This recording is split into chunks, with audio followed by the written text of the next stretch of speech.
Dear viewers, आज हम Robinson Crusoe की समरी के बारे में पढ़ेंगे। समरी के अलावा हम थीम्स भी देखेंगे, सिंबल्स भी देखेंगे और उसके अलावा इस नॉवल के कुछ इंपॉर्टेंट की फैक्ट्स के बारे में भी मैं आपको बताऊंगी।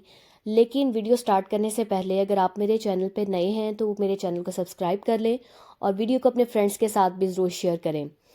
तो सबसे पहले हम नॉवलिस्ट की यानी हमारा जो ये नॉवल है, इसका जो नॉवलिस्ट है, राइटर है, हम उसकी बियोग्राफी के बारे में देखते हैं। थोड़ी सी बेसिक्स उसकी बियोग्राफी के बारे में जान लेते हैं।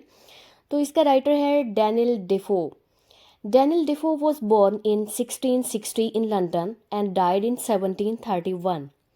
His father was candle maker. In 1690s, he was imprisoned because of his revolutionary activities against King James II. His family suffered due to his imprisonment. He was an English writer, trader, journalist, economic theorist, pamphleteer and spy.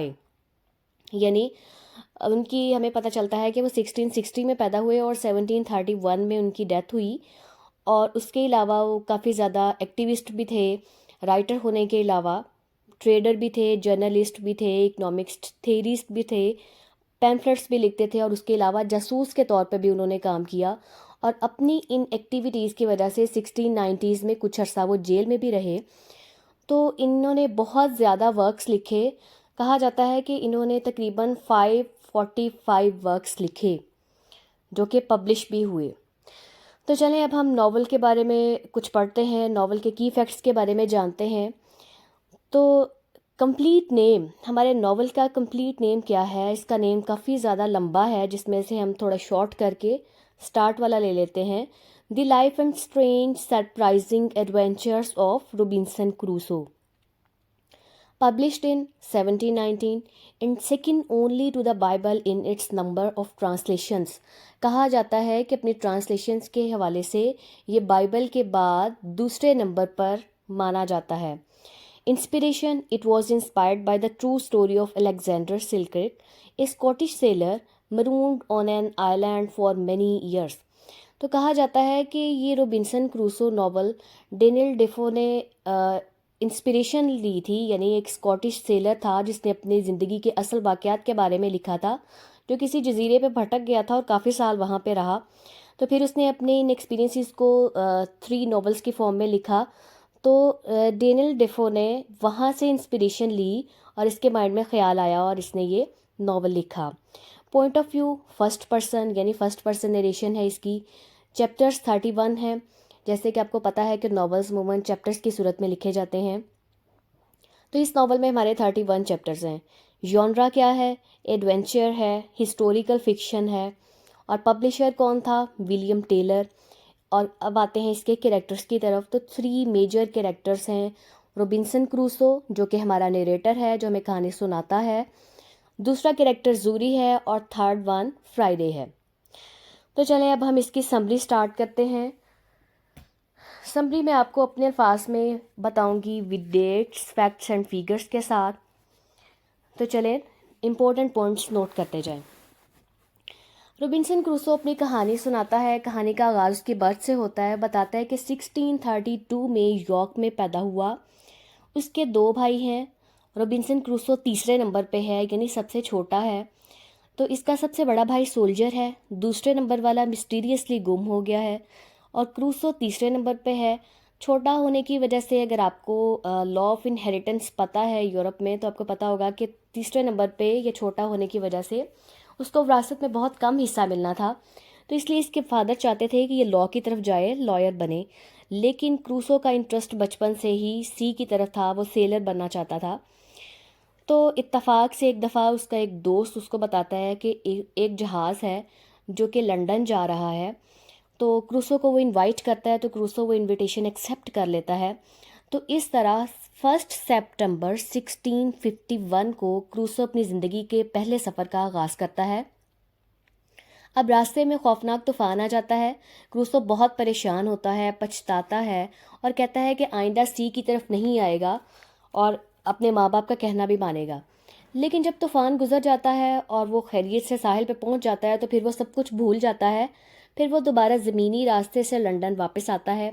रास्ते में उसे एक captain मिलता है, सी captain मिलता है, जो Crusoe को कहता है कि वो एक मर्चेंट के साथ यानी मर्चेंट शिप के साथ उसके साथ चले।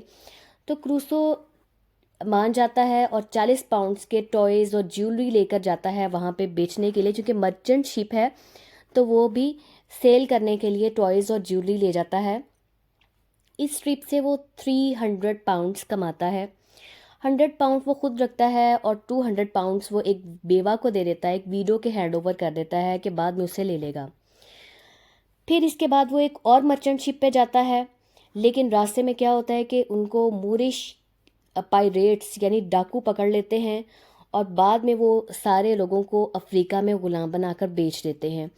तो वहाँ पे क्रूसो को क्या काम दिया जाता है, वहाँ पे उसको मछलियाँ पकड़ने का काम दे दिया जाता है। और वक़्त के साथ साथ वहाँ पे जब वो मछलियाँ पकड़ता है तो उसको अपनी कश्ती में वो गन भी रखता है, गन पाउडर भी रखता है, इस तरह की चीज़ें रखता है। और एक दफ़ा क्या होता है कि वो अपने 2 और ग़ुलामों के साथ फ़िशिंग के लिए निकलता है। उन 2 ग़ुलामों में से एक का नाम ज़ूरी है और दूसरे का नाम इस्माइल है। क्रूसो इस्माइल को धक्का दे देता है, दरिया में गिरा देता है, फेंक देता है और ज़ूरी को कहता है कि अगर वो उसके साथ फेथफुल रहेगा तो वो उसको नहीं फेंकता, उसको अपने साथ ले जाएगा। और ज़ूरी एक्सेप्ट कर लेता है। तो इस तरह वो दोनों फ़रार हो जाते हैं, ग़ुलामी से निकल आते हैं। समंदर में सफ़र करते रहते हैं लेकिन उन्हें नहीं पता कि वो कहाँ जा रहे हैं। काफ़ी देर बाद एक यूरोपियन शिप नज़र आता है। वो एक्चुअली में एक पोर्चुगीज़ कैप्टन है जो कि ब्राज़ील जा रहा है। तो कैप्टन बहुत अच्छा इंसान होता है, वो ज़ूरी और क्रूसो दोनों को अपने साथ ले जाता है। कैप्टन क्रूसो की बोट को भी ख़रीद लेता है और ज़ूरी को भी ख़रीद लेता है। तो 22 डेज़ यानी 22 दिन सफ़र करने के बाद वो लोग ब्राज़ील पहुंच जाते हैं। वहाँ क्रूसो गन्ने की काश्त का काम करता है और 2 साल तक काफ़ी पैसे कमाता है। लेकिन काम करने के लिए स्लेव्स की कमी हो जाती है क्योंकि ज़ूरी को भी उसने बेच दिया होता है। तो इसलिए वो सोचता है कि वो स्लेव्स ख़रीदने के लिए गिनी का सफ़र करे। फिर वो सब कुछ अपना पोर्चुगीज़ कैप्टन के हवाले करके 1 सितंबर 1659 को गिनी चला जाता है एक कार्गो के साथ। रास्ते में फिर तूफ़ान आ जाता है, जहाज़ तबाह हो जाता है, उसके सारे साथी डूब जाते हैं, मर जाते हैं और एट दी एंड क्रूसो अकेला वहाँ पे रह जाता है। किसी तरह वो कोशिश करके किनारे तक आता है। फिर वो एक दरख्त के नीचे जाके सो जाता है और फिर जब वो उठता है तो सुबह हो जाती है। तो इस तरह ये उसकी उस जजीरे पर पहली रात थी। अगली सुबह वो उठने के बाद तबाहशुदा जहाज़ तक जाता है और मुख्तलिफ़ ज़रूरत की चीज़ें वहाँ से लेके आता रहता है। मसलन ब्रेड, चावल, गोश्त, पिस्टल, बाइबल, गन पाउडर वगैरह ले आता है।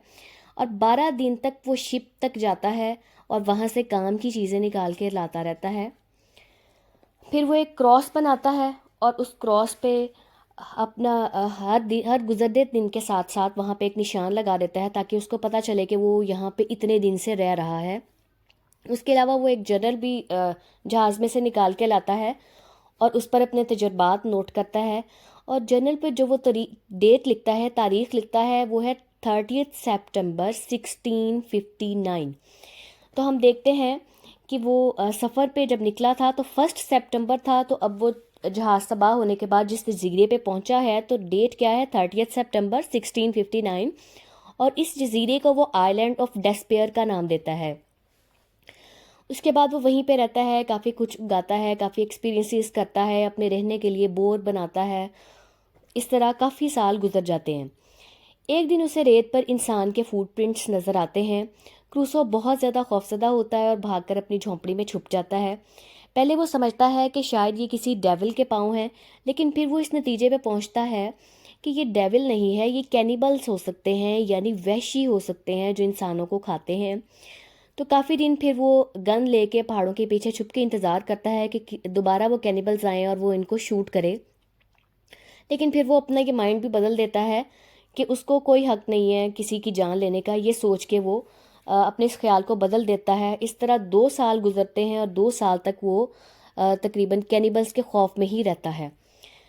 फिर एक रात वो ख्वाब देखता है कि 11 वहशी आए हैं, यानी वही कैनिबल्स 11 आए हैं और वो उसे एक कैदी को छुड़वाने की कोशिश कर रहे हैं जो क्रूसो के पास भाग के आ गया है। इस ख्वाब के तकरीबन 1.5 साल बाद क्रूसो जजीरे पर 30 वहशियों को देखता है वो सारे वहशी दो कैदियों को खाने की तैयारी कर रहे होते हैं। एक को वो मार डालते हैं और दूसरा जो कैदी होता है वो जान बचाकर क्रूसो के पास आ जाता है। उसके पीछे दो वहशी भी आते हैं लेकिन क्रूसो उनको मार देता है। क्रूसो उस कैदी का नाम फ्राइडे रखता है क्योंकि जिस दिन वो उसकी जान बचाता है उस दिन फ्राइडे होता है। तो इस दिन की मुनासबत की वजह से वो उस गुलाम का नाम भी फ्राइडे रख देता है।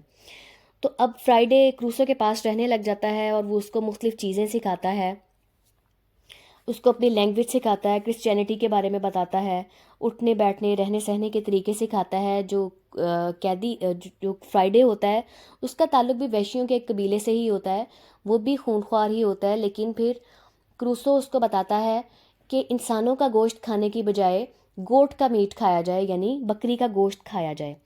फिर एक दिन फ्राइडे उसको बताता है कि 21 कैनिबल्स 3 कैदियों को लेकर आए हैं।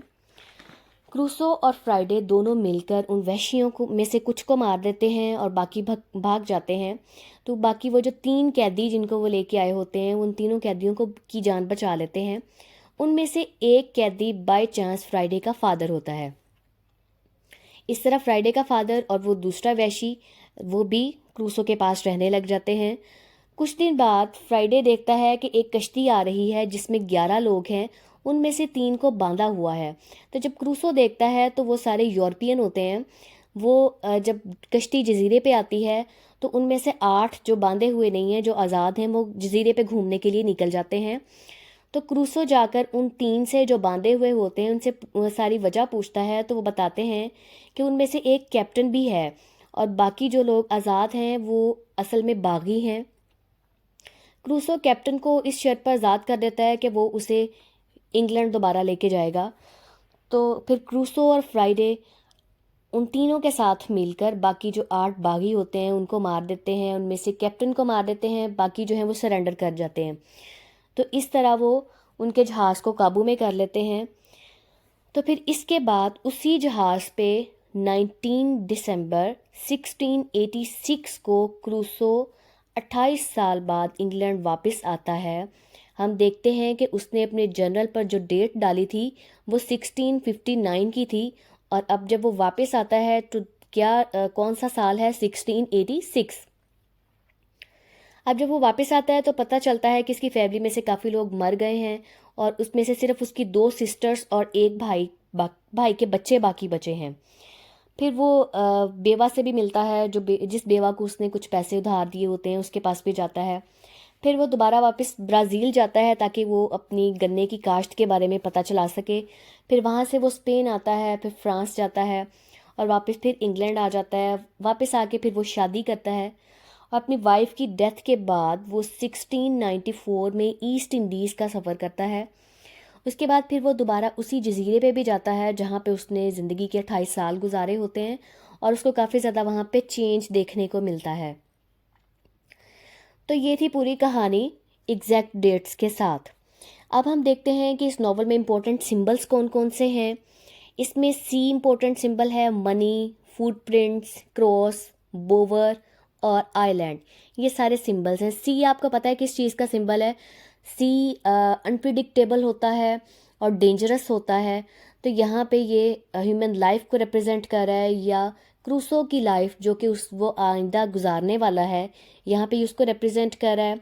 अब मनी जो है, मनी हमें वहाँ पे सिंबल पता चलता है जब क्रूसो का शिप रैक हो जाता है, तबाह हो जाता है उसका जहाज़, तो उसको तबाहशुदा जहाज़ में से पैसे मिलते हैं। तो उस वक़्त वो सोचता है कि ये पैसे, ये रकम किस कदर बेमायनी है उसके लिए। तो फुटप्रिंट्स उसकी ड्यूल पर्सनैलिटी को भी रिप्रेजेंट करते हैं। एक तरफ तो वो चाह रहा होता है कि वो ह्यूमन बीइंग्स की कंपनी में रहे, लेकिन दूसरी तरफ वो फुटप्रिंट्स को देख के परेशान हो जाता है। तो क्रॉस क्रिश्चियनिटी को रिप्रेजेंट कर रहा है। वो फारिग वक़्त में बैठ के बाइबल भी पढ़ता है, तो इसको स्पिरिचुअल एलेगरी भी कहा जाता है, इसी वजह से कि वो फिर मजहबी होने की कोशिश करता है। द बोवर यानी वो जो अपनी झोंपड़ी बनाता है जहाँ पे अकेला रहता है, तो ये उसकी सर्वाइवल का सिंबल भी है। आइलैंड लोनलीनेस को रिप्रेजेंट करता है। थीम्स क्या क्या हैं? थीम्स इन ओबीडियंट सन, यानी नाफरमान बेटा, क्योंकि उसका बाप उसको कुछ बनाना चाहता है लेकिन वो अपने बाप की एक नहीं मानता और बगैर बताए घर से निकल आता है और काफ़ी अर्सा बाद इन्फॉर्म करता है। तो पनिशमेंट, रिपेंटेंस, ये दोनों थीम्स जो हैं ये इंटर रिलेटेड हैं। यानी उसको पनिशमेंट भी फिर मिलती है कि वो एक आइलैंड पे वहाँ पे अकेला रह जाता है और पछताता है फिर वो। उसके बाद सेल्फ रिलायंस, ये बहुत इंपॉर्टेंट थीम है। देखें जिस तरह वो अकेला एक जजीरे पे रहता है, वहाँ पे कोई इंसान नहीं है, उसके पास कोई फैसिलिटी नहीं है, वो खुद से सरवाइव करने की कोशिश करता है और बहुत अच्छे तरीके से वो वहाँ पे सरवाइव करता है और 28 साल भी गुजारता है। फिर मटेरियलिज्म है। मटेरियलिज्म हम देखते हैं कि वो जब एक अफ्रीकन लोगों की कश्ती आती है उसमें से भी वो चीज़ें निकाल के संभाल के रख लेता है। जहाज़ में से भी बहुत सारी चीज़ें जो उसकी काम की नहीं होती वो उनको भी जमा करके रख लेता है। और लास्टली सबसे इम्पोर्टेंट थीम जो है वो क्लोनाइजेशन की है। अब क्लोनाइजेशन क्या होता है? क्लोनाइजेशन यानी एक कंट्री जब किसी दूसरे कंट्री पर अटैक करके बाय फोर्स वहाँ की फैसिलिटीज़ को, वहाँ के वसाइल को अपने इस्तेमाल में ले आता है, तो उसको हम क्लोनाइजेशन कहते हैं। यहाँ पे हम देखते हैं कि क्रूसो फ्राइडे को अपना ग़ुलाम बना लेता है और उसे कहता है कि उसे मास्टर कह के बुलाए। और उसके अलावा जो क्रूसो का रिलीजन है, जो उसके तौर तरीके हैं, वो सारी चीज़ें उसको सिखाता है और उसको चाहता है कि वो उसके अंडर रहे। तो यहाँ पे हमें कोलोनाइजेशन का भी हिंट मिलता है। तो अगर हम इस स्टोरी को डीपर वे में देखें तो हमें पता चलता है कि ये सिर्फ एक ट्रैवलॉग नहीं है बल्कि इस कहानी के बहुत से मायने हैं। तो इन शॉर्ट हम इसको एलिगरी भी कह सकते हैं। तो ये थी सारी डिटेल हमारे इस नावल के बारे में। वीडियो अगर आपको पसंद आए तो लाइक और शेयर ज़रूर